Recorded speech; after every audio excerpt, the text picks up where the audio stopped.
In this guide, I'm going to show you how to fix a Nintendo Switch 2 if the GameChat microphone isn't working. This is Miguel from Just Boz, and before we get into this guide, make sure to like the video and subscribe to the channel with all notifications on for more content like this. It really does help out the channel and we'd greatly appreciate it. If you have any questions, just ask them down in the comment section below. I'm going to be doing my best to reply to every single comment down there.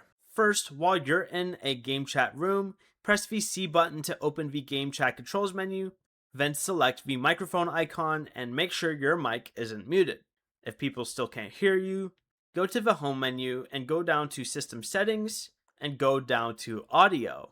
Within Audio, go ahead and select Audio Input, and under Input Microphone, make sure the correct microphone is selected.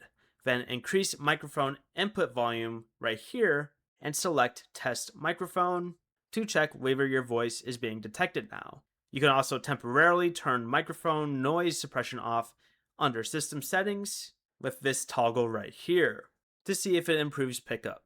But if you are using a headset or external microphone, unplug it, reconnect it. Keep it in mind that Bluetooth headset microphones are not supported for GameChat.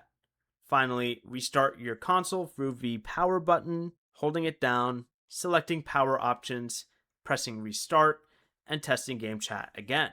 Before you leave, remember to like the video and subscribe to the channel with all notifications on for more content like this. It really does help out the channel and we'd greatly appreciate it. And if you did have any questions, just ask them down in the comment section below. I'm going to be doing my best to reply to every single comment down there. Peace.